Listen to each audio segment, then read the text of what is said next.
Chapter 2. To indicate Dr. Edmund Bickleigh at the age of 37, it is necessary to lay emphasis first and last upon his size. The smallness of Dr. Bickleigh's stature was responsible for almost everything that he then was, and had been ever since he first realized that he was not going to grow any more, and would have to go through life looking up at nearly all men and quite a number of women.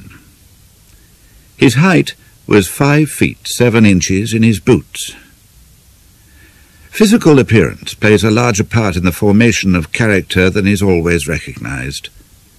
Some small bodily defect, an unusually large foot, slightly projecting teeth, is quite enough to turn one who would otherwise have been a perfectly normally balanced person into an awkward hypersensitive, and not on this one point alone. Small men are always either perkily bumptious, which generally means an entire lack of imagination, or else quite unnecessarily humble. In these days of glib reference to complexes, repressions, and fixations on every layman's lips, it is not to be supposed that Dr. Bickleigh did not know what was the matter with him. He could diagnose an inferiority complex, and a pronounced one at that, as well as anyone else. But to diagnose is not to cure. Absurd though he could easily prove it to be, Dr. Bickleigh continued to feel uncouth in the presence of women, insignificant in the presence of men, and an inferior being in every way to each fresh stranger he met. Only when alone could he realize that he was quite as good as anyone else in this world, and possibly a little better. His upbringing had contributed to this state of affairs. The son of a chemist in a small way in one of the Midland towns, Dr. Bickleigh had begun his career by helping in his father's shop. Educated at the local grammar school, with a couple of years to follow at one of the very minor universities, he had then been sent by his father, who all his life had been saving every possible superfluous penny for this purpose, to a Scotch hospital where expenses are less than at the English ones. There he had qualified, not brilliantly but quite competently. But an LRCP, young Bickleigh was soon to discover, does not necessarily a gentleman make, nor an MRCS a grandfather. In the atmosphere of the small Devonshire practice, which his father bought for him with the last of his savings and a mortgage on the shop as well, and which Dr. Bickleigh had been working up with more than fair success ever since, birth counted for everything, and achievement nothing. That he had been able, by his own ability, to lift himself out of his old plane, and mix on terms of social equality with the kind of people whom he had once served from the other side of the counter, gradually became less and less remarkable, while the fact that he had been born on the wrong side of that counter grew more and more oppressive. Surrounded by public school men, he was not a public school man himself, rubbing shoulders every day with men who had been up at Oxford or Cambridge, he had been up at neither, meeting on his own level nobody who could not produce at least 3 generations of gentle ancestors. He could carry his own gentility no further back than his own person, married to someone who, by all the canons of his friends, his acquaintances, and even the humblest of his cottage patients, was a somebody. He was a nobody. The invariable question about a stranger was, who is he? Not, what has he done? It was the only criterion.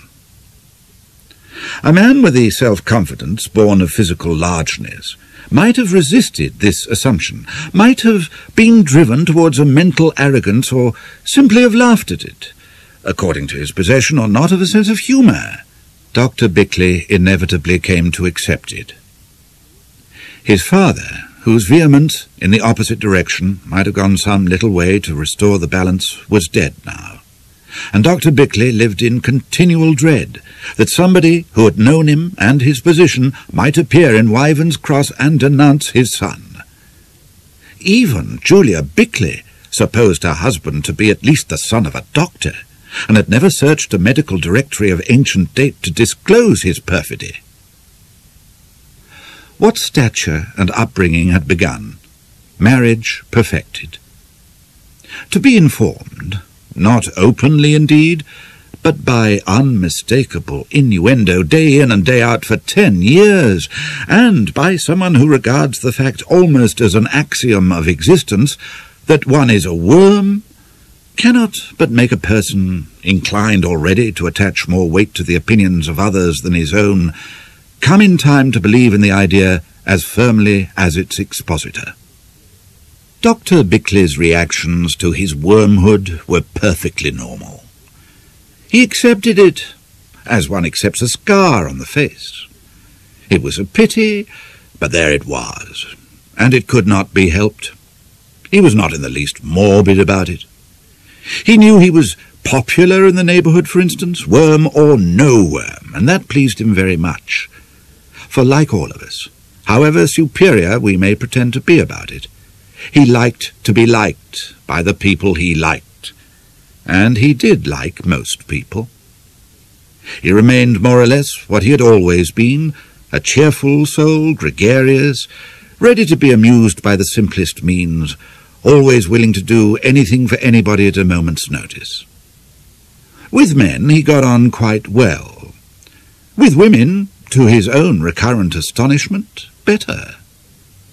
Dr. Bickleigh had been getting on well with women for over 20 years now, but he was still as astonished about it as he had been when he found himself permitted to kiss his first girl, a giggling creature who implored him to give over, and showed every sign of wanting anything in the world rather than to be kissed by him, yet seemed most strangely annoyed when he acceded to her earnest request to be let go, so that he had to begin the whole nerve-racking business all over again. To meet him in the ordinary way, then, one would have said that Dr. Bickleigh was as simple, normal a human being as one could find in Devonshire. And so, practically speaking, he was. An inferiority complex, so far from being anything remarkable, is, it would seem, the normal state of affairs. It is its absence which is remarkable, or at any rate the possession of its opposite, for apparently one must have one or the other. It was only in his relations with women that the little man's bias really found any expression. Women did not exactly terrify Dr. Bickleigh, but for some reason, traceable, no doubt we should be told, to some incident in infancy, he was far less at his ease with them than with men. He felt more than ordinarily insignificant in their presence. His wife, of course, had a perfect knack, by the mere inflection of a word or lift of an eyebrow, of making him feel quite inexpressibly small. A twist of her lip, and he would know that his evening clothes, so far from improving him, made him look just like a counter-jumper dressed up. A gleam in her eye, and he would realize that his pretensions to gentility were grotesque, that he never had been, and never could be, anything but an interloper in his own house. But that was a special case. Generally speaking, women were to him, somehow or other, by mere virtue of their sex alone, a superior kind of being, simply by being different. For to be different from Dr. Bickleigh was usually, in that particular point, to be superior to him. The result was curious. He was compelled to pursue them. Sheer masculinity, of which, in spite of everything he had his share, drove him on. He could tolerate his inferiority where other men were concerned, for, after all, the male criterion is almost always a physical one, and the result is out of one's own control. But inferiority to women was unbearable. Perhaps he never realized this with full consciousness, but that made little difference. He pursued women unceasingly, doggedly, and resentfully. There was little gladness in his hunting. The chase filled him more often with dread than with zest. But he simply could not help himself. Something far stronger than his own wishes seemed to be driving him on. It was an urge rooted so deeply in his primitive masculinity, swollen and strengthened so much by brute nature in reaction from the timidity of his civilized mind, that he was totally unable to resist it. With every passably attractive woman with whom he was brought into contact, he just had to try to flirt. Nearly always a kiss was all that he aimed for. More rarely some closer intimacy. Having achieved it, he was satisfied. His outraged male honour was appeased. Victory was sometimes sweet to him, more often not. Frequently he did not even want it when it was in sight, but had to take it because it would be impolite at that stage to draw back. And very often because he was simply unable to believe that he could win it, until he had actually done so. As a fact, victory usually did come to him. He always thought of it as a victory, never that perhaps the lady had wanted herself to be kissed, but that gave him no more confidence so far as the rest of the sex was concerned. Each new affair seemed more impossible of success than the last. It would be unfair to Dr. Bickleigh to let it be thought that he invariably embarked on these episodes in a spirit of weak revenge, or of sexual adventure either. That may be true of the less important incidents, but his major affairs always had a quite sincere basis. It was that he felt that at last he had met the one woman he really ought to have married. He was not looking for this one woman actively, because even if he did find her, what would be the use? Julia would never give him the chance of divorcing her, and a country doctor with a practice to consider cannot afford to be divorced himself. It was simply that fate had brought them together. This happened about once in every 18 months, and each time Dr. Bickleigh discovered with regret that fate had made another mistake. Of course, it was his unfortunate complex which had brought him into marriage with Julia. Julia was an important person at that time. She was very nearly a personage.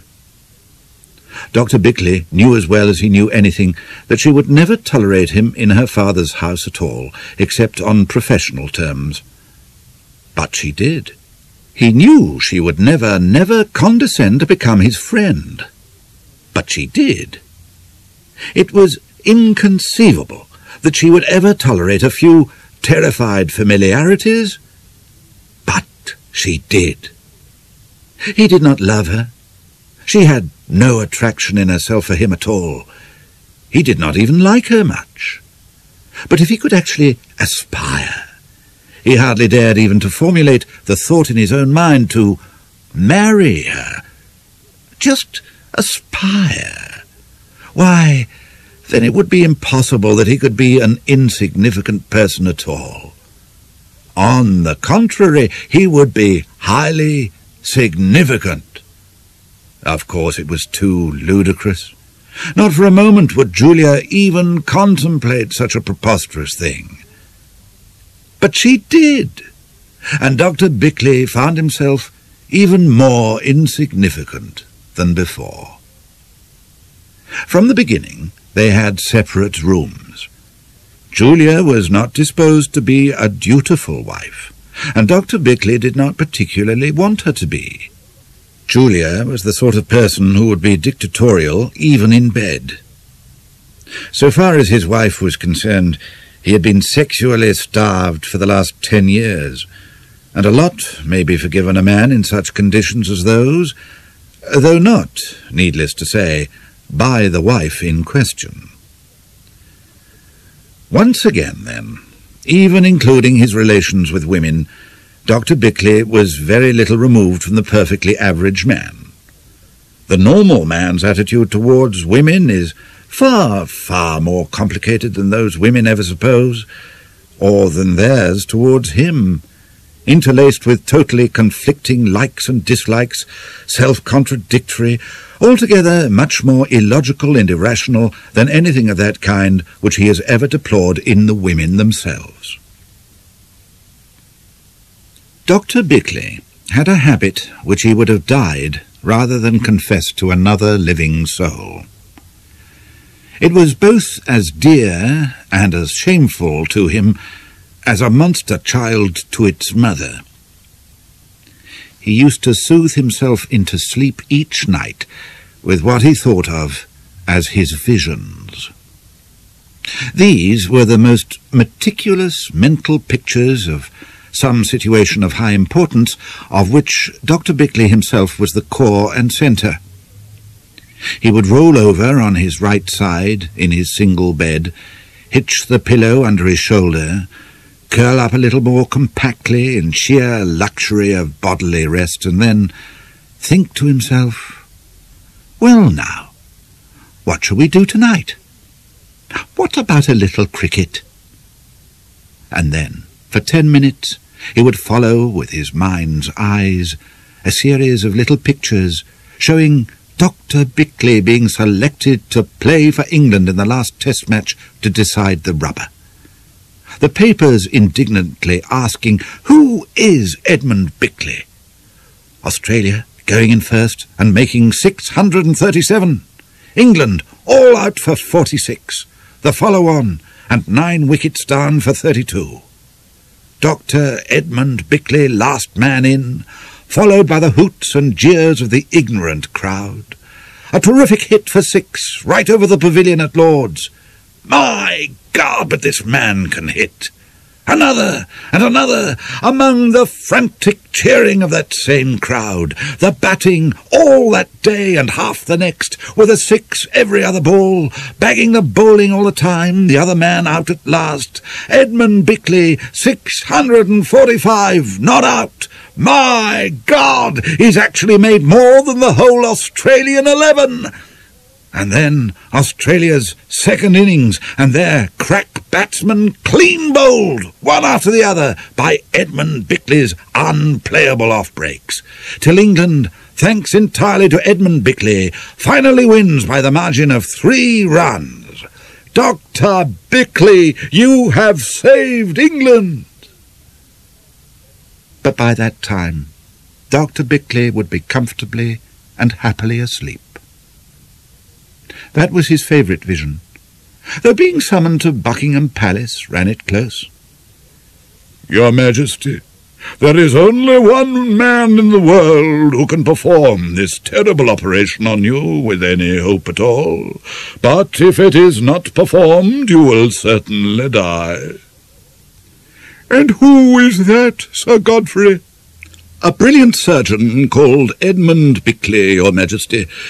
He elects to bury himself at Wyvern's Cross in Devonshire, disguising his genius under the guise of a general practitioner. But we, who know him, know that he is the greatest surgeon of this and all time." "Send for him, Sir Godfrey." "Dr. Bickleigh, you realize the King's life is in your hands." "I can but do my best, Sir Godfrey." "Marvellous! Stupendous! Not another man could have done it. Dr. Bickleigh, England owes you a debt of gratitude which... Rise, Lord Bickleigh of Wyvern." There were other stock favourites. Wimbledon, Bickleigh's Symphony in C minor, the Bickleigh exhibition at Burlington House. Bickleigh may owe something of his masterly technique to Rembrandt, but the brilliant manner in which he has transmuted it to his own purposes is all his own. We venture to assert that never before has the world been made to realize what effects are possible to genius armed with a mere palate and... The collected works of Edmund Bickleigh, the Open Golf Championship, the BBC series of Bickleigh Concerts, the War. Field Marshal Bickleigh, it is known now, enlisted on the day war broke out as a humble private. The first occasion on which he won the V.C. was Bickleigh, the great lover, and the rest of them. And there were temporary visions applied to situations of the moment. On the night before the tennis party, for instance, Dr. Bickleigh spent a happy 15 minutes living in advance the scene in the tool shed on the following afternoon. The masterful shutting of the door, the bold, yet respectful and evidently sincere little speech. Gwynifred, you must have seen that my feelings towards you are Gwynifred's shy delight. Oh, Edmund, Teddy. Yes, my dear, of course, I love you too. Oh, Teddy, I adore you. Her yielding, the feel of her slim body in his arms, the scent of her hair, her lips.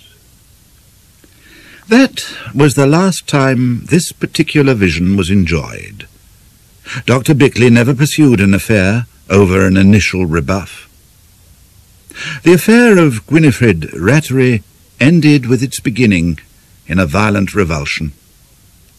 From imagining himself in love with the girl, Dr. Bickleigh now saw her as merely to be despised.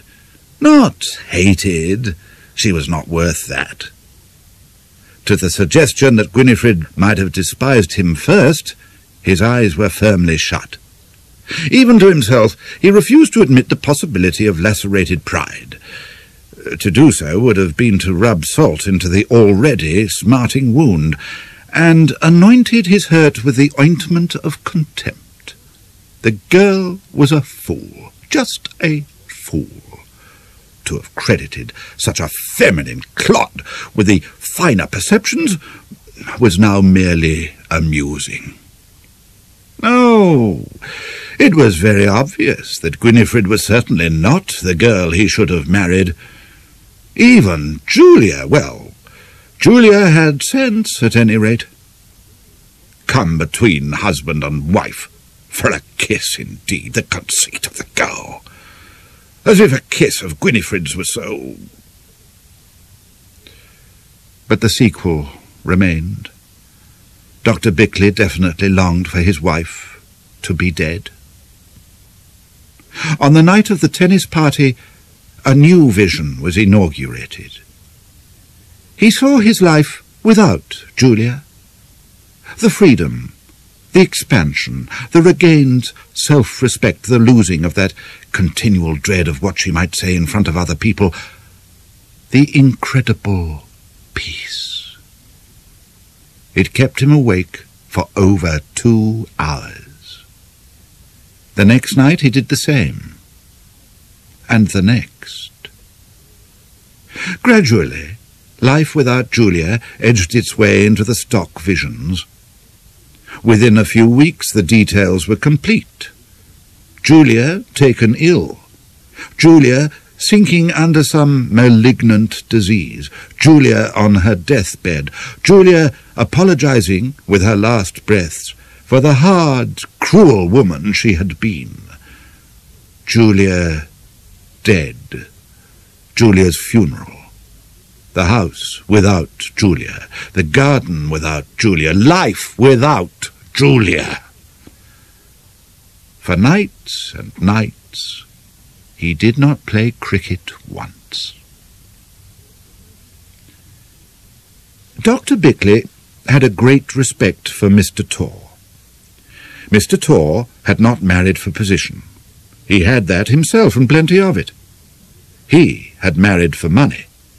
Or at any rate, he had, as it were, absent-mindedly married where money was. Mrs. Torr was the daughter of a neighbouring brewer, and the living of Wyvern's Cross had been in the brewer's gift. It was a fat living, and there was very little work to do for it. Dr. Bickleigh considered that Mr. Torr had made a success of life. Mr. Torr, too, was a person of some importance. At Oxford, his career had been noteworthy. A member of a very small and choice circle, he had been considered on an intellectual level with the most brilliant. Most of the university prizes had fallen to this circle, and Mr. Torr had had his share of them. A remarkable future had been prophesied for him, as for the others. The others had fulfilled these predictions, with the consequence that Mr. Torr could now count as his friends some of the foremost names in literature, art, and the cabinet. That Mr. Torr alone had dropped into obscurity was never accounted to him in Wyvern's Cross as failure. It was simply that, with the perversity of genius, he had preferred this course. About a week after the tennis party, Dr. Bickleigh met him in the village street outside the post office. Mr. Torr was evidently pleased about something, for his manner was swelling and vast. Mr. Torr was not unlike his own church organ, fruity in presence always. When in genial mood he would swell to a booming diapason, giving the impression of occupying far more space in matter than his actual physical self could fill. The post office in Wyvern's Cross was the grocer's too, and the haberdasher's as well as that, and the ironmonger's besides. One counter served for everything, but you indicated which department you wanted by where you stood at it. Mr. Torr was in the post office, and Dr. Bickleigh was in the ironmongery department, buying a rat trap for his greenhouse. There was thus the whole of the grocery counter and the gents and ladies outfitting department between them. Yet Mr. Torr somehow overflowed these two, and extended right into the ironmongery, squeezing Dr. Bickleigh into the extreme corner, though remaining all the time in the post office. "Good morning, Bickleigh. Good morning." Mr. Torr conveyed the impression that he had now, by special arrangement with the Almighty, ensured that Dr. Bickleigh should have a good morning. "Good morning," beamed Dr. Bickleigh. It seemed almost a sacrilege to descend to such mundane matters as rat traps, but he mentioned his requirement to old Mrs. Stinville behind the counter, who kept this multiple store, and she went off, nodding sympathetically, to search mysterious recesses out to the back. Mrs. Stinville never seemed to keep what one wanted in the shop itself, and it invariably took her 3 times as long to overhaul her hiding places out to the back as one would have thought possible. 2 persons encountering one another in her shop, therefore, had plenty of time to discuss the weather and their neighbours. "And how," said Mr. Torr with majestic grace, "is old Mrs. Brent today?" He remembered vaguely having heard recently that old Mrs. Brent really was bad this time, and the village clergyman should always keep himself informed about his charges, however humble. Besides, Bickleigh would like to talk about one of his patients. Professional men always talk shop. But Dr. Bickleigh was looking embarrassed. "Today?" he repeated awkwardly. "Well, she's still dead, you know. I mean, you buried her last week, you remember?" Observed Mr. Torr with severity. One gathered that it was tactless of Mrs. Brent to have died in any case, but it was far, far more tactless of Dr. Bickleigh that Mr. Torr should have forgotten all about it. Are you troubled with rats?" stammered the little doctor hastily, seeking to retrieve his error. Mr. Torr moved his eyebrows a fraction of an inch up his wide forehead. "I am glad to say that I am not troubled with rats, no. My person," added Mr. Torr's tone, "always has been free of rats, whatever other people's may be." This subtle rebuke administered, Mr. Torr appeared to forgive Dr. Bickleigh and resumed most of his former expansiveness. "I called on Miss Cranmere yesterday." "Oh, yes." Dr. Bickleigh was not particularly interested. Miss Cranmere had not attracted him, even remotely.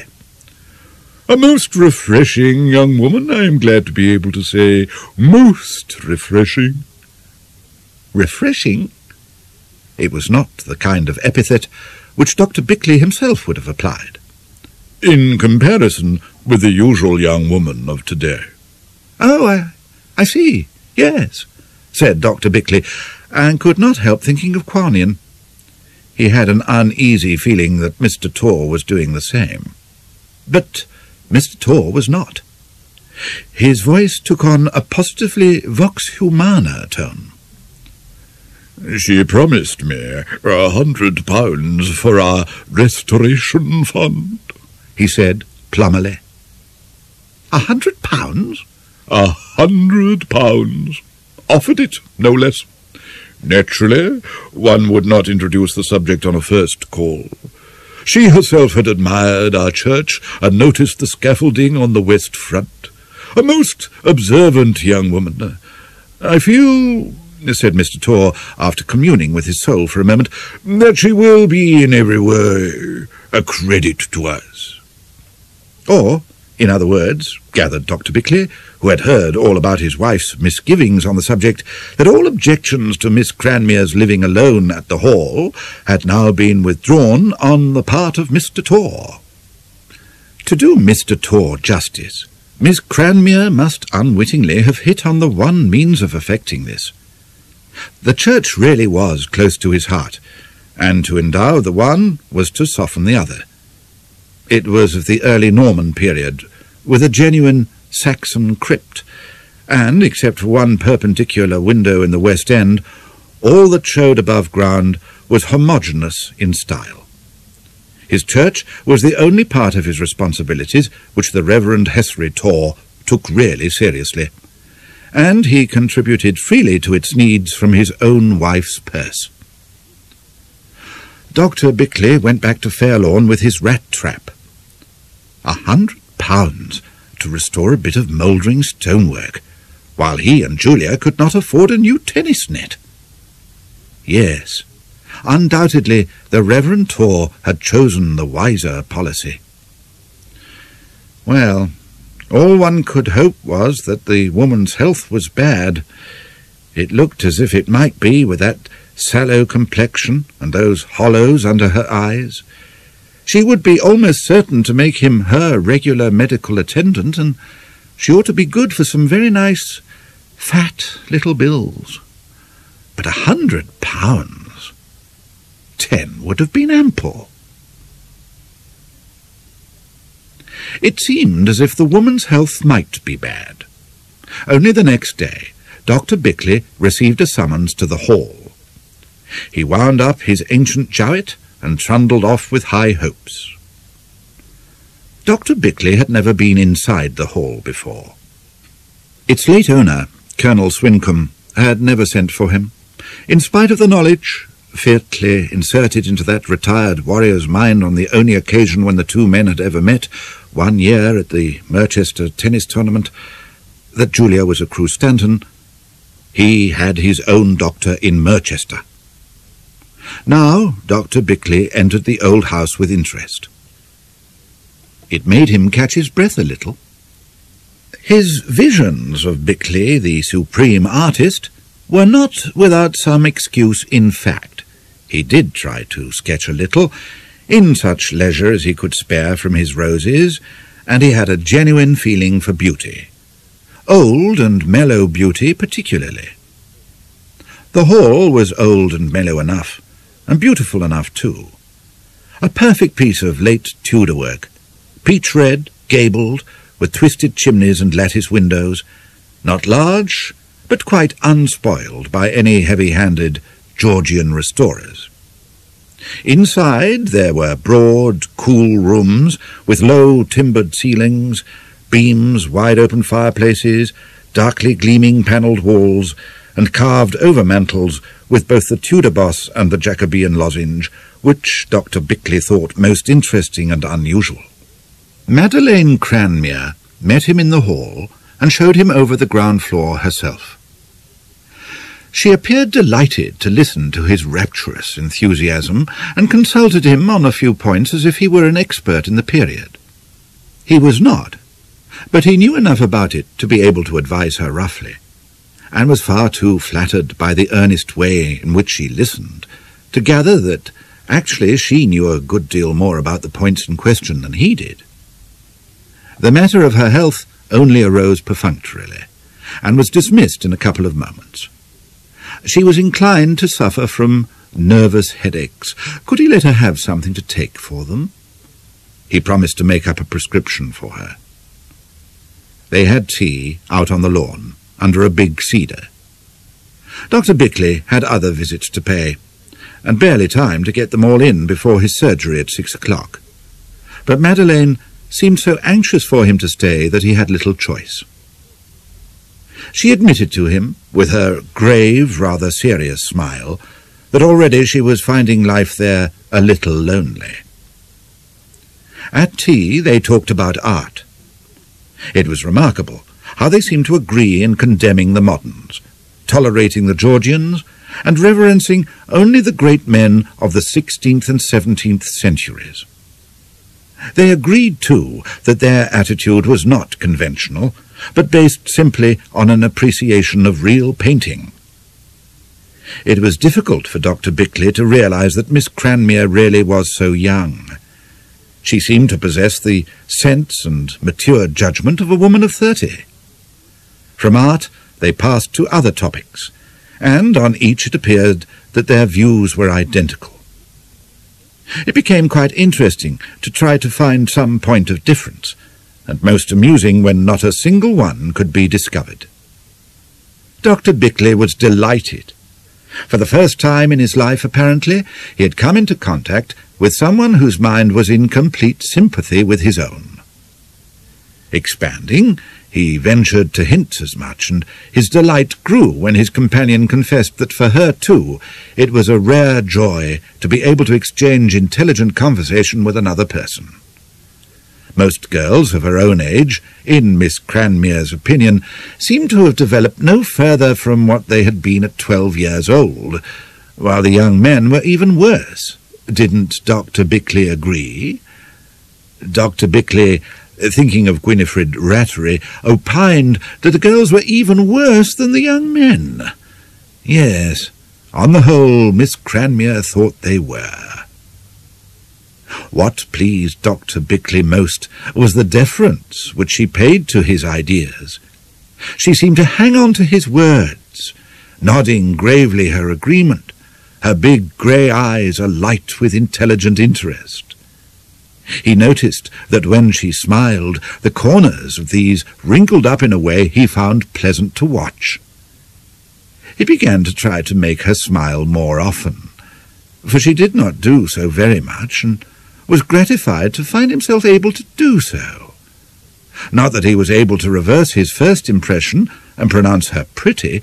Definitely she was not that. But she was something more vital than merely pretty. Her face was a most interesting one. Of course, it came out that Dr. Bickleigh tried to sketch. He admitted it, diffidently, but not without pride. Miss Cranmere, it seemed, had been sure that he did something like that. He had given her the impression of being a practicer, not a mere preacher only. Dr. Bickleigh was amazed at her perspicacity. He came away from the hall feeling literally 10 years younger. Younger than that. Younger than when he had first met Julia, and most strangely heartened. It was as if Julia did not count for so much after all. There were things, he had been reminded, a good deal more important than Julia in life, even in his life.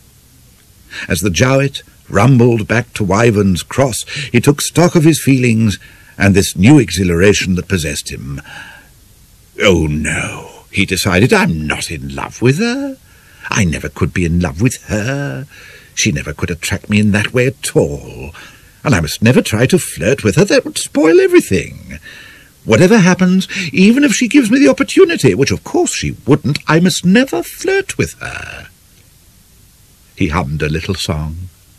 Never had he been so deliciously flattered. Miss Cranmere had not only begged him to come up and make sketches of the hall and its gardens whenever he liked, but had contrived to let him know that she would feel really honoured if he would do so. "Edmund," Julia greeted him coldly as he was putting the car away, "why did you not let me know that you weren't going to be in to tea?" "Because I didn't know, my dear," he told her blithely. "And you're exceedingly late for your surgery," said Julia, still more disapprovingly. For when Dr. Bickleigh was out, she sometimes had to deal with his patients herself, and she detested that. Julia could not pretend that her husband was not a doctor and working for the money that came to him, but she did her best to shut her eyes to the degrading fact by helping him as little in his profession as she possibly could. "Well," said Dr. Bickleigh, surprisingly, "if a man mayn't be late for his own surgery, whose surgery may he be late for?" And with an unabashed smile, he walked off to his waiting patients. Julia looked after him in astonishment. Chapter 3. There was a note for him lying on the hall table when Dr. Bickleigh came in to lunch. The housemaid came in to sound the gong as he picked it up. "Miss Ridgway left it, sir," she remarked. "She said there was no answer." "That's right, Florence," nodded the doctor. "It's to remind me of a prescription I promised to write for her, I expect." Dr. Bickleigh always went into unnecessary explanations with servants. It was a habit of which his wife had tried in vain to break him, pointing out that servants never respect an employer who treats them in that familiar way. A good servant does not even like it. Julia herself was exceedingly formal with her servants, and got out of them the very best that was in them. She was an exceedingly capable housewife in spite of her upbringing, and things at Fairlawn ran like clockwork. In consequence, the servants invariably detested her, and, quite perversely, adored the doctor. They cannot have been good servants.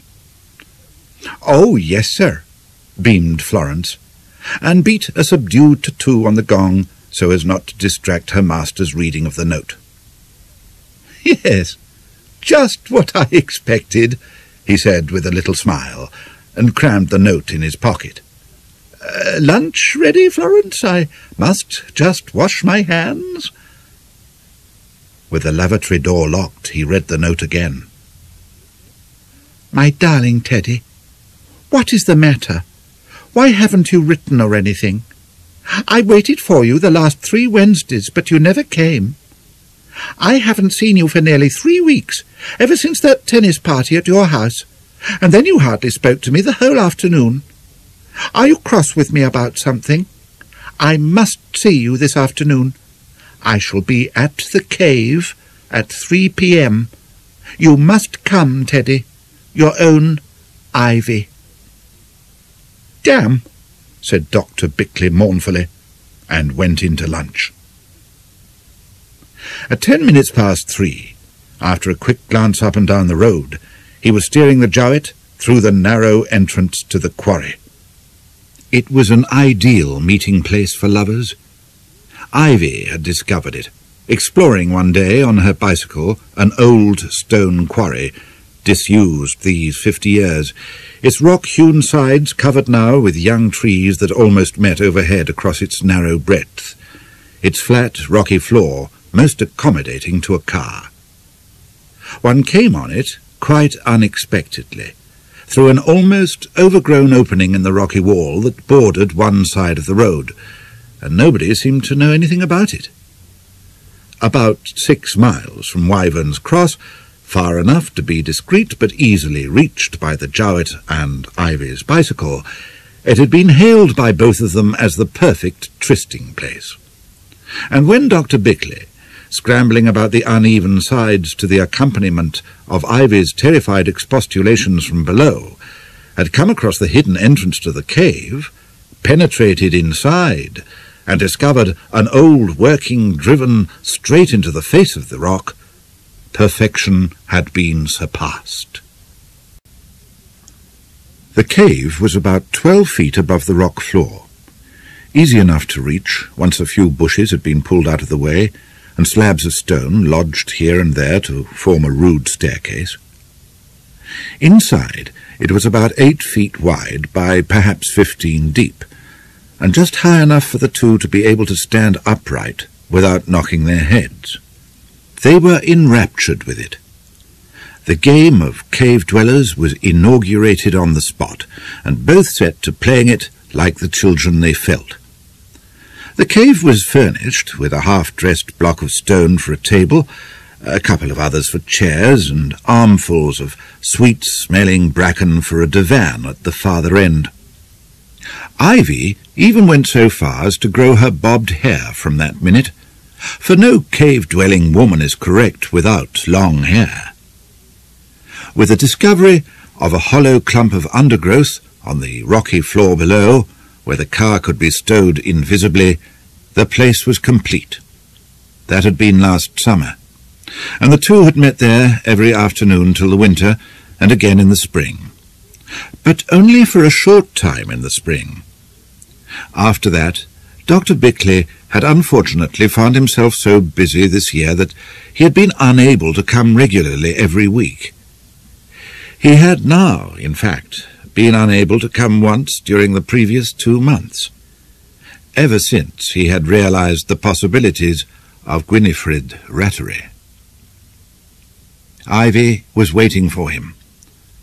The first thing he saw was the white flutter of her dress through the bushes at the entrance to the cave. He drove into the clump, spinning the operation out as long as he could, and climbed up to the cave. It was inevitable that Ivy was going to cry again. "Oh, Teddy!" There was reproach, welcome, gratitude, and anxiety in Ivy's tone. "Hello, Ivy." Dr. Bickleigh made his voice as cheerfully casual as he could as he parted the bushes and followed her into the filtered green light inside the cave. She held up her face to be kissed, and he kissed her. She clung to him. "I'd begun to think you weren't coming." "Sorry I was late. Only a minute or two, wasn't it? Awfully busy just at present." "Did you want to come?" "You didn't." Her eyes searched his anxiously. "Want to?" Dr. Bickleigh laughed, apparently much amused. "Of course I wanted to, dear." He disengaged her arms gently and sat on the stone table, pulling out his cigarette case. "But one can't always do everything one wants, you know. At least a poor, hard-working devil of a GP can't." He offered her his case, and when she shook her head, lit a cigarette for himself. "If it had been Gwynifred Rattery, you'd have wanted too much more," Ivy said slowly, twisting her handkerchief nervously in her hands. "Wouldn't you?" "Gwynifred Rattery? My dear girl, what an extraordinary idea." "Everybody's talking about it." "About me and Gwynifred? Why, but it's absurd. I hardly know the girl." Against his will, he was being thrown on the defensive already. "You know her well enough to go away from the tennis court with her alone for half an hour." "Half an hour? 3 minutes. To give her some cutting she wanted.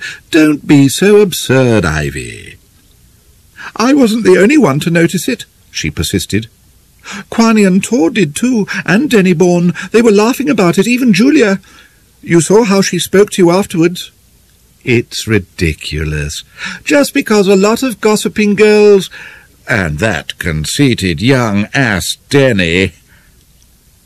Dr. Bickleigh pulled himself up. It was no good getting hot and angry with the girl. But how irritating she was, and how silly. "You ought to know me better than that, Ivy," he concluded, forcing a smile. Without warning, she suddenly began to storm. He had never heard Ivy storm before. He had not thought she could. "Then I'll tell you what it is, shall I? It's that Madeleine Cranmere. Oh, yes, I've heard all about it. Everybody's talking, I can assure you. How you go up there every day pretending to sketch." "Sketch? Really, Ivy?" Dr. Bickleigh began coldly. I must say that you... And you're so busy, aren't you? Much too busy to come here on our Wednesday afternoons, but not too busy to go up there and talk to her. I will not have Miss Cranmere's name brought into this vulgar discussion, Ivy. Do you hear me? Shouted Dr. Bickleigh, white with anger. For the first time in his knowledge, she stood up to him, white too, and trembling from head to foot.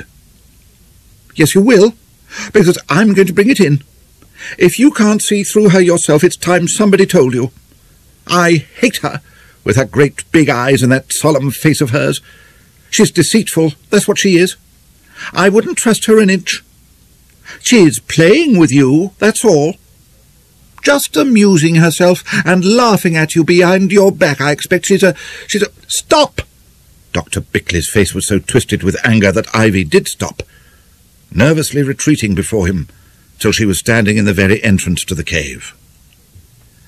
A horrible thought swept into Dr. Bickleigh's mind. Push her over the edge. If you thrust high enough, she'll turn over in the air and land with her head on that boulder at the bottom. Nobody could ever know. The longing, just for 1 second, was so intense that Dr. Bickleigh had actually to clench his hands by his side to resist it. A red haze seemed to swim before his eyes. The next moment it had all gone, leaving him physically weak and with his anger completely evaporated. With a shaking hand, he put his cigarette to his mouth and dropped back onto the seat from which he had momentarily risen. "The whole thing's absurd, Ivy," he said quietly. "I've got no interest in Miss Cranmere, beyond the ordinary friendly feeling for a patient. You know I do a bit of sketching now and then. Why her permission for me to sketch part of the grounds of the hall should make you jealous, I really can't see." It had been an isolated outburst on Ivy's part. She had not the temperament to keep that sort of thing up. Dr. Bickleigh's one furious shout had been enough to make her collapse. Now she was looking at him with wistful eyes, frightened and yet not altogether reassured. "You really don't like her better than me?" "No, of course I don't," lied Dr. Bickleigh with irritation. He did not like lying, even in so good a cause as this. "Nor Winifred Rattery either?" "No, no." "Teddy, do you still like me?" Her lips began to quiver. "Of course I do, Ivy." "As much as ever?" "Yes." She burst into tears. "Oh, I don't believe you do. You don't. You'd be kissing me and—" He bent to kiss her, to reassure her, to try to blow on the dead embers of his old feelings for her. She clung to him again, sobbing against his shoulder. He felt supremely uncomfortable, and detested the whole thing. But it takes more moral courage than Dr. Bickleigh had got, and than most men have, who are not brutes, to tell a weeping woman that one no longer loves her. As he stroked her soft, fluffy hair with mechanical fingers, he wondered, not for the first time, why a woman considers herself insulted by a man if she ceases to attract him. He thought it must be some form of sex conceit. Women, as a sex, are so intensely pleased with themselves simply for being women. Dr. Bickleigh, like so many men before him, could not understand it at all. He wished Ivy would not go on crying. He wished she had the wit to understand that he was tired of her, and leave it at that, or rather that he had been mistaken in her from the first, and that she was not, and never had been, the girl he thought her. Oh, God, what a fool he had been to seduce her! And yet she had been most ready to be seduced. Had he seduced her at all? There had been no intention. Somehow it had just happened, inevitably. Besides, in most cases of so-called seduction, what initiative there is usually comes from the woman, not the man. In any event, he had been a fool to take what she offered him, and there was going to be hell and all to pay before he could get free. He shuddered at the thought of the tears, the complaints, and the entreaties to come. They were both almost on the edge of the rocky platform. If, with one sudden jerk, he thrust... He pulled himself up in horror. He must be getting overworked, if he could contemplate thoughts like that, not even in anger. Ivy did get on his nerves, it was true, and it would be marvellous to be clear for ever of this cloyingness, but still... He loosed her abruptly, walked to the other end of the cave and lit another cigarette. Comforted, Ivy repaired the damage to her face so far as she could, and began to prattle about the tea she had brought. Dr. Bickleigh watched her set it out on the stone slab. But the old cave-dwelling formalities and jokes no longer amused him. Though he did his best to laugh at them, they seemed indescribably childish and pointless. Had that sort of thing once really entertained him? Ivy seemed quite happy now, and he was pleased that she should be so, for, after all, when one came down to it, she was only a child. That she was, in point of fact, actually 1 year older than Madeleine Cranmere appeared to him almost incredible. What was it that Madeleine had said to him at their very first meeting? Oh, yes, that most girls of her own age did not seem to have developed at all from what they had been at 12 years old. That was it, exactly. Mentally, Ivy was 12 years old. So he allowed her to sit on his knee at tea in the old way, though he would much rather she had sat on the opposite side of the table and shown off her hair afterwards. "No, I want you to take it down for me, darling. There. It has grown, hasn't it? Lots, since we were here last. Do you like it now it's getting longer?" Ivy was eternally wanting to know whether he liked this or that attribute of hers, invariably a physical one. He was able to stave off love-making by remonstrating with her over sending the note to his house. It was terribly rash. Julia might have opened it, one of the maids, anyone. Ivy agreed that it had been most foolish, but she simply had to get hold of him, and what else could she do? But why did she simply have to get hold of him to make certain that he still loved her? And was he quite sure he did? No, but really? Dr. Bickleigh hurriedly cast around for another, less compromising topic.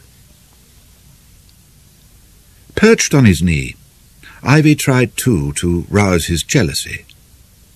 Dr. Bickleigh felt it was rather pathetic, and did his best to give her what she wanted, but it was difficult to appear even interested. "I could have been somewhere quite different this afternoon if I'd wanted," she told him, with an air of importance. "Oh, where was that?" "Do you want to know?" "Awfully." "I'm dying to know, Ivy." "I don't think I shall tell you." "Very well, if you'd rather not." "You'd be terribly cross," said Ivy wistfully. "Oh, what's all this about?" "Will you promise not to be, if I tell you?"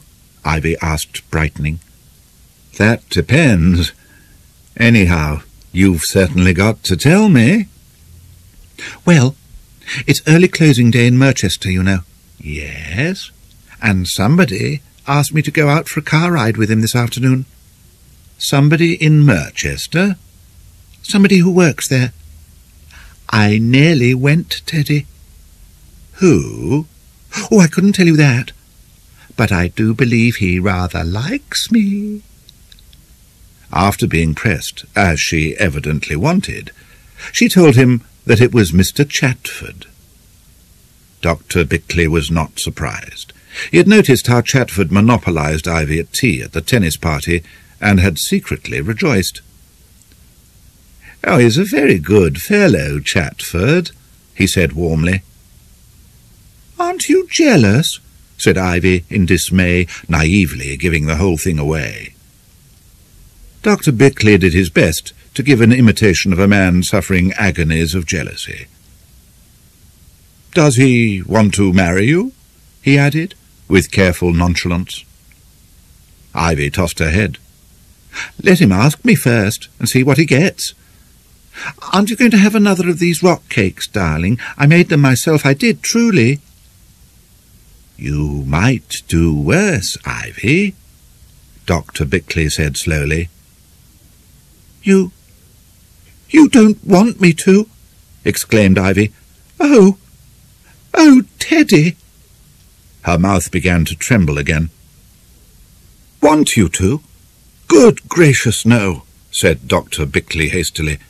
"But, darling, you know you and I can never marry, and I mustn't be so selfish as to keep you from marriage altogether. I should simply hate the idea, of course, awful, but I should have to bear it," said Dr. Bickleigh with much nobility, "for your sake." Ivy was reassured.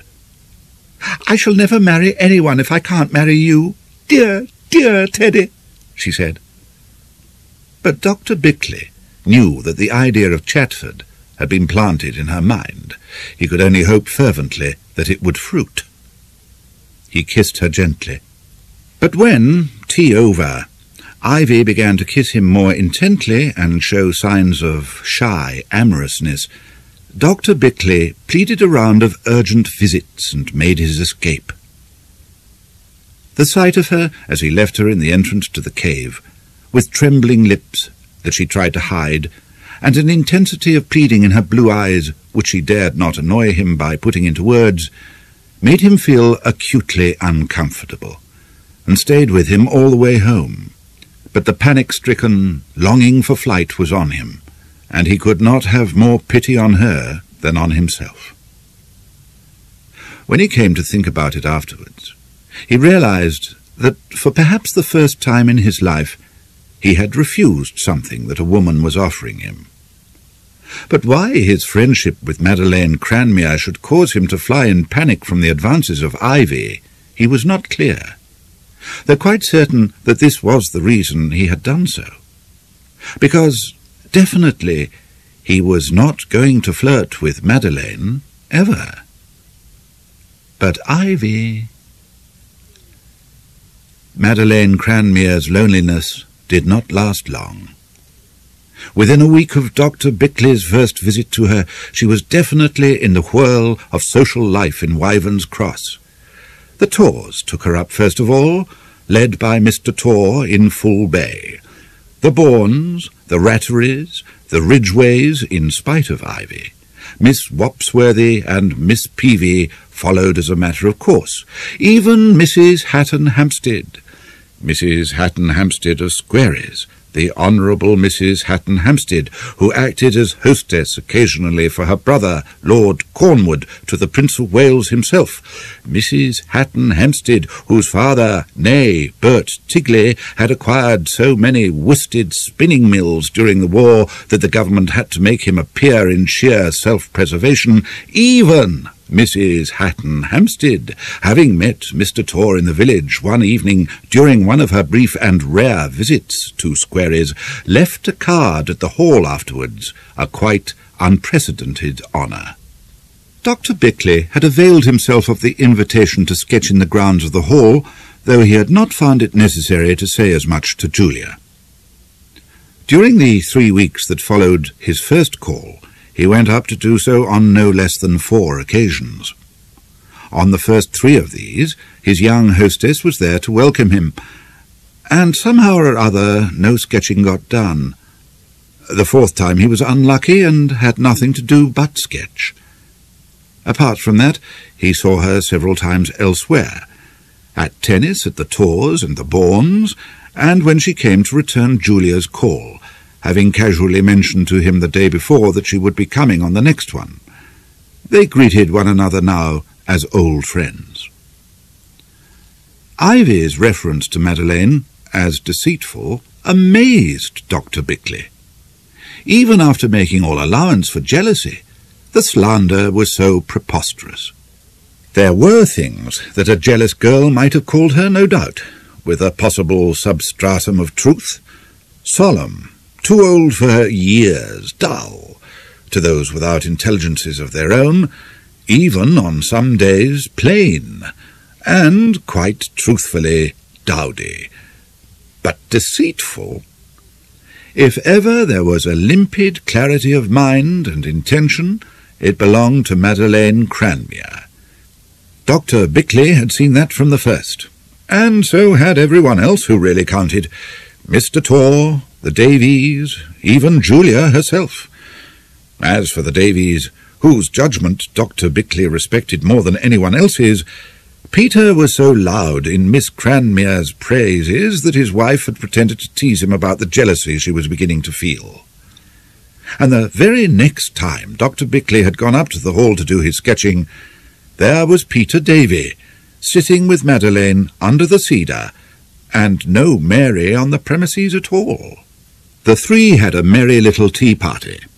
Madeleine was not nearly so serious as usual that day, and when Dr. Bickleigh gave Davy a lift back to his cottage afterwards, the novelist confided to him that he was studying Madeleine Cranmere with a view to incorporating in his book an entirely new character based upon her.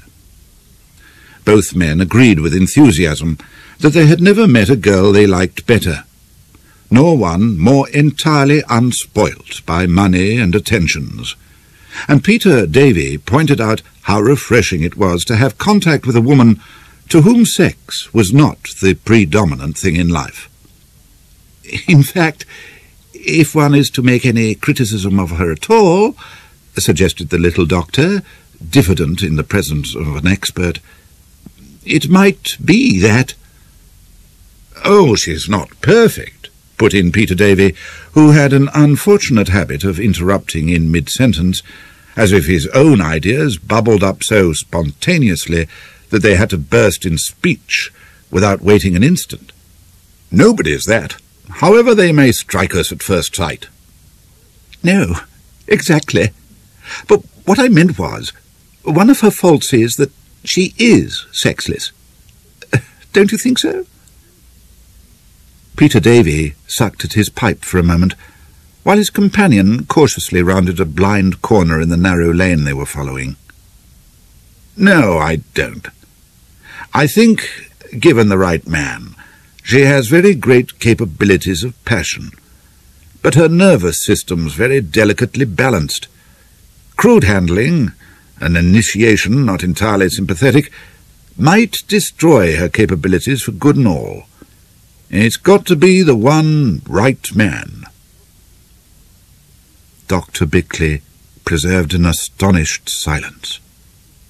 He could not see any capabilities of passion in Madeleine Cranmere at all. It was impossible even to imagine her in passionate mood. In everything she seemed to stand for intellect as opposed to emotion, which was precisely why Dr. Bickleigh had been so impressed by her. For once he felt his distinguished companion must be wrong. Not for an instant did it occur to him that, if his companion was correct, he himself might be that one right man. There were two peculiarities of his wife's which irritated Dr. Bickleigh particularly. Quite small things and not irritating in themselves, but they just happened to get on his nerves, for they were symbolical in a way of the difference between them, a perpetual reminder even in his own home. She never used a short word where a long one would do, and her enunciation was distinct to the point of affectation. Where ordinary souls would say, "It doesn't do to take things casually," Julia said, "It doesn't do to take things casually." One evening, at dinner, a week or two after the tea-party at the Hall, she said very precisely, "That girl, Madeleine Cranmere, is getting herself talked about." Dr. Bickleigh was both surprised and uneasy.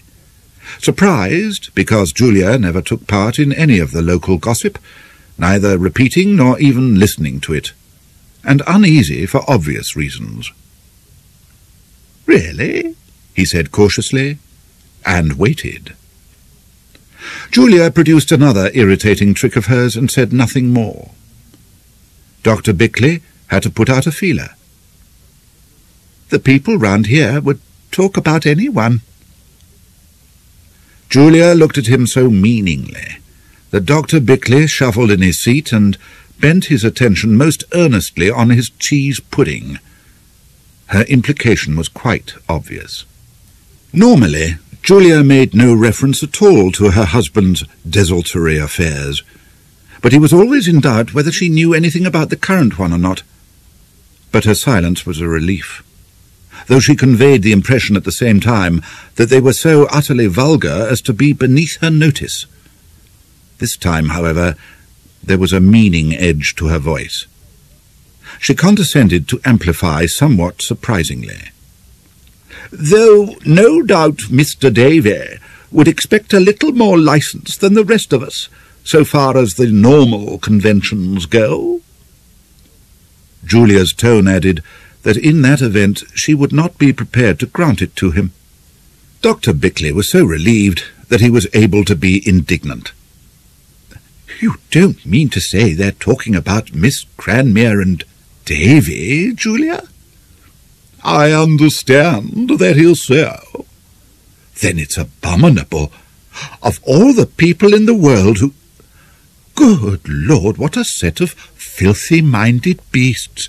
Who are talking? Who told you? Mrs. Torr asked my advice as to whether it was her duty to hint something to Miss Cranmere. Neither Mr. nor Mrs. Torr ever undertook an unpleasant duty without consulting Mrs. Bickleigh about it first. That Mrs. Bickleigh usually offered to relieve them of it may have been the reason. Old scandalmonger. Comes from the precious Quanian, I expect. I think it's disgraceful, simply disgraceful. You seem very heated about it, Edmund. Dr. Bickleigh realized that perhaps he was being indiscreet. Well, who wouldn't be? A nice girl like that. Weren't you annoyed yourself, Julia? Certainly, I told Mrs. Torr that I did not think the fact that Mr. Davy had been up to the Hall once or twice to tea need be taken too seriously in Miss Cranmere's case. It beats me how these things get about, groaned Dr. Bickleigh. But they do get about, Edmund, said his wife, with so much meaning in her harsh voice that he instantly looked guilty. So it seems, he mumbled. There was an uneasy silence. The unhappy conviction grew upon Dr. Bickleigh that his wife had been playing the cat-and-mouse game with him, and still was. The next moment confirmed it. "Are you intending to try to seduce that girl, Edmund?" asked Julia without emotion. Consternation, real anger, and a sickly, choking terror clogged Dr. Bickleigh's utterance for a moment. "Look here, Julia," he began in shrill, unnatural tones. "Oh, you needn't bother to pretend to me," cut in his wife, her pale, prominent eyes contemptuous behind their thick glasses. "I know perfectly well you're not fit to be trusted with any decent girl. Normally, I think you'll admit I don't interfere with your amusements. If a girl is fool enough to be taken in by a man like you, she must learn her lesson. But in this case, I warn you, I will not permit it." "You've no right. How dare you, Julia?" spluttered Dr. Bickleigh with shaking lips, anger gradually displacing even fear as the monstrous imputation grew on him. When, for once at any rate, he had been so completely sincere, so firmly platonic. There is only one charge more infuriating than a well-grounded one, and that is one that is baseless. "I think you're absolutely horrible." Never had Dr. Bickleigh spoken like that to his wife before. "Don't shout, please, Edmund. There is no need to say any more, and you could hardly expect me to believe you if you did. I have told you that I will not allow you to pester Miss Cranmere at any rate with your attentions. You had better not go up to the hall again at all. If she wants a doctor, Dr. Linston can attend her perfectly well. That will do." "It won't do," shouted Dr. Bickleigh. "I won't stand this sort of thing even from you, Julia. You can't know the first thing about Miss Cranmere if you imagine for one moment. That's just like you frigid women. You're always finding sex or some beastliness everywhere. Horrible minds. Miss Cranmere, let me tell you, is... He tailed off into futile silence, his face working. Julia was looking at him as at some repellent insect that was not uninteresting in its very repellency.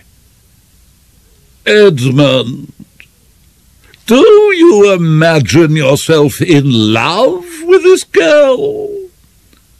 "No, I do not. And I think your beastly insinuations are—" "Thank you. I have no wish to hear. You will do as I say about going up to the hall no longer, and that can close the subject. Have you finished? Ring, please." Chapter 4. Dr. Bickleigh went up to the hall the next afternoon. Madeleine Cranmere had expressed a wish a few days ago to see some of his work, and he had a portfolio of old sketches with him. His mood was an ominous one. Anger with his wife still predominated, and there was mixed with it a certain exhilaration, almost recklessness, in this plain defiance of her orders. In some indefinable way, too, he felt as if by going up to the hall at the first opportunity he was protecting Madeleine against Julia's beastly insinuations. But there was a curious sinking sensation in the pit of his stomach as he turned his car into the hall drive. It was raining, and they looked at the sketches in the drawing-room. Madeleine sat on the Chesterfield with a portfolio open on her knees. Dr. Bickleigh sat beside her to explain and comment.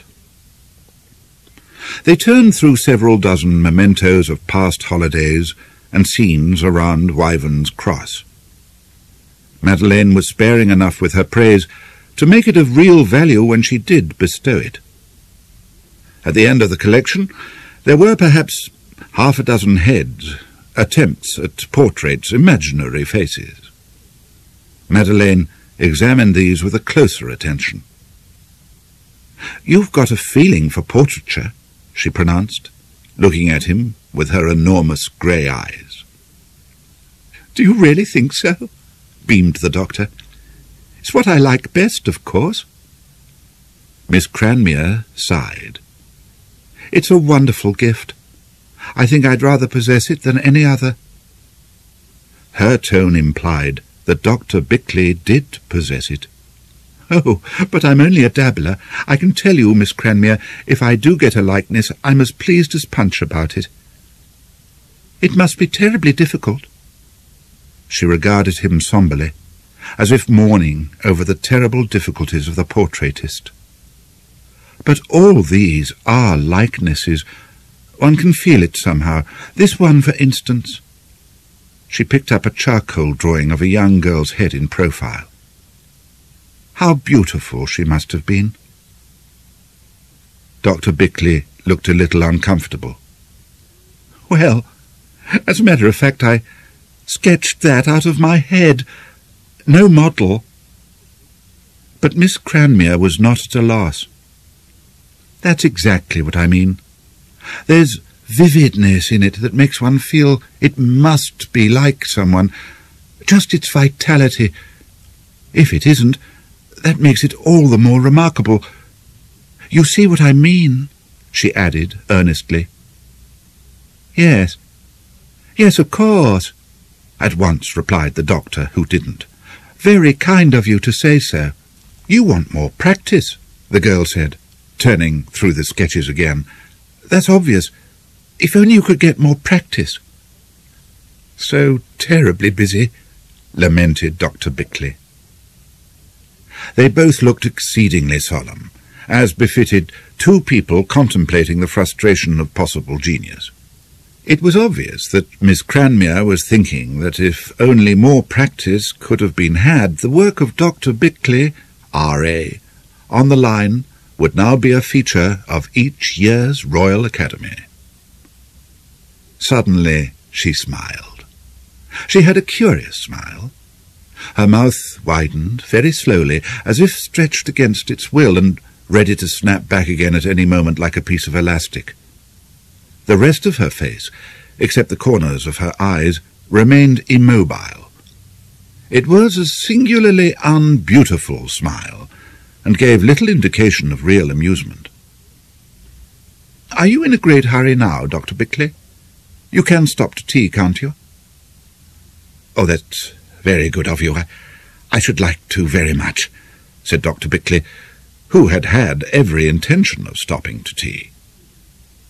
"Well, it's still raining, so you can't do any sketching out of doors." Madeleine's eyes searched his, earnest and helpful, and not smiling with her mouth at all. "Why not have a little practice now?" "You mean—" "I'd sit for you, if you cared to make a sketch of me with pleasure." And her tone conveyed delicately that, though the suggestion was put forward half in joke, in case he might not wish to accept it, if he did, Miss Cranmere would feel herself really honoured. "I can get you some paper and things."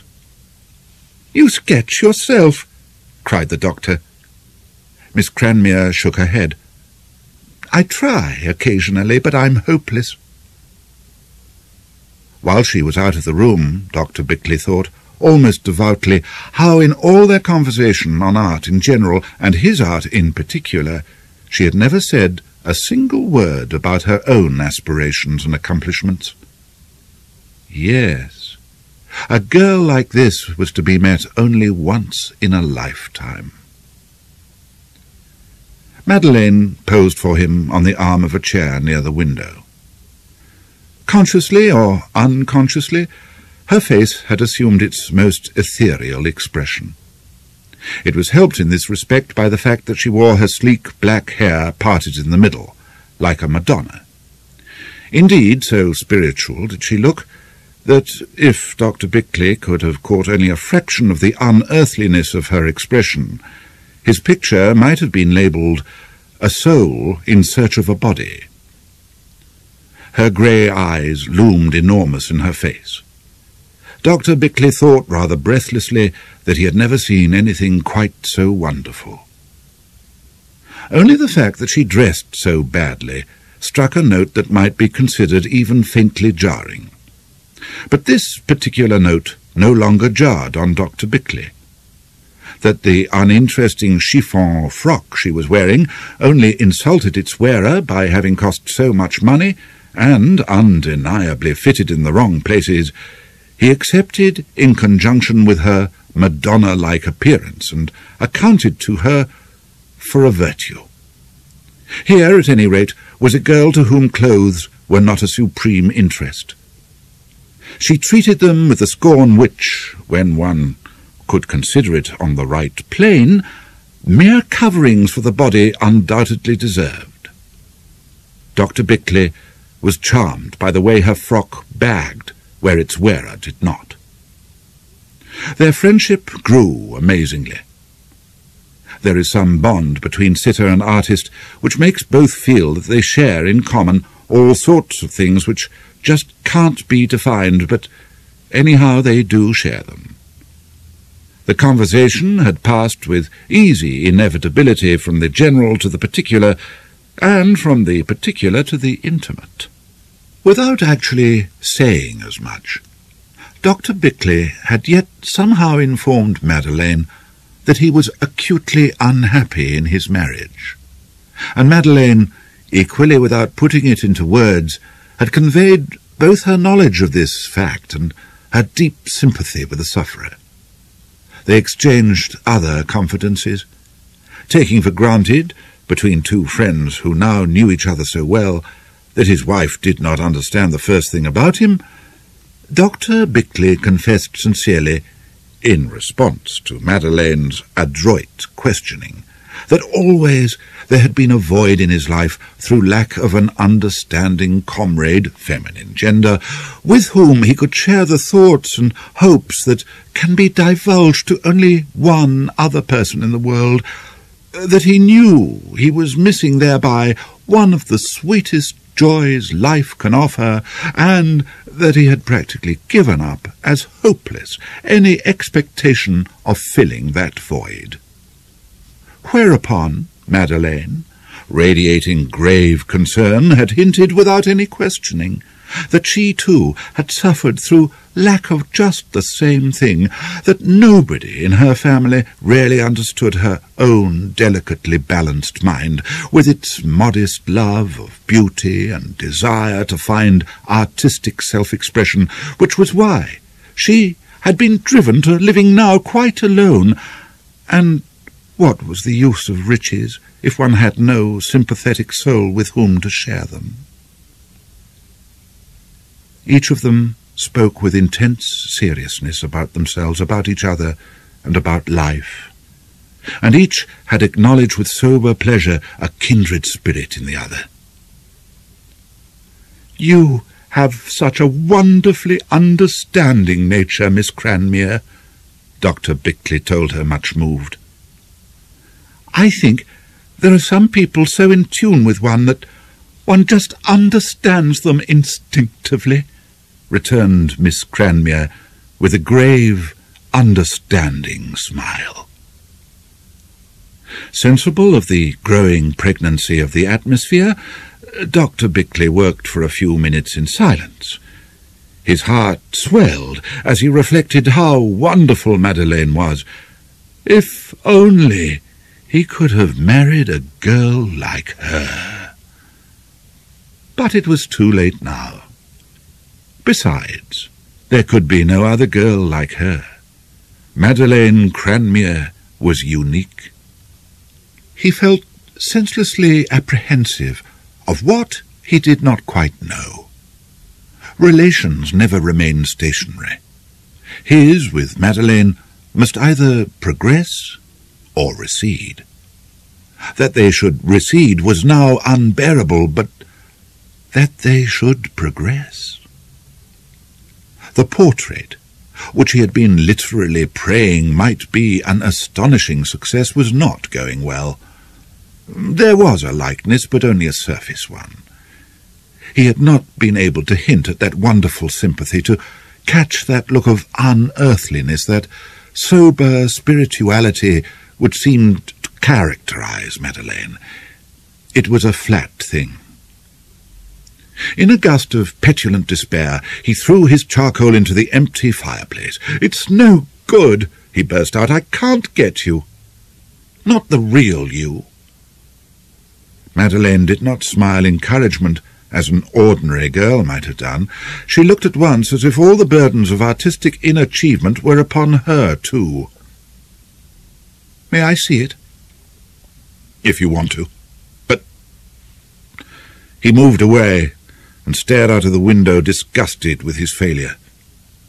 Other girls he had drawn had taken it as a compliment when he had confessed himself unable to portray them satisfactorily. Why, he had never been able to understand, but of course Madeleine would not be foolish like that. She would just be very disappointed, and too honest to conceal it.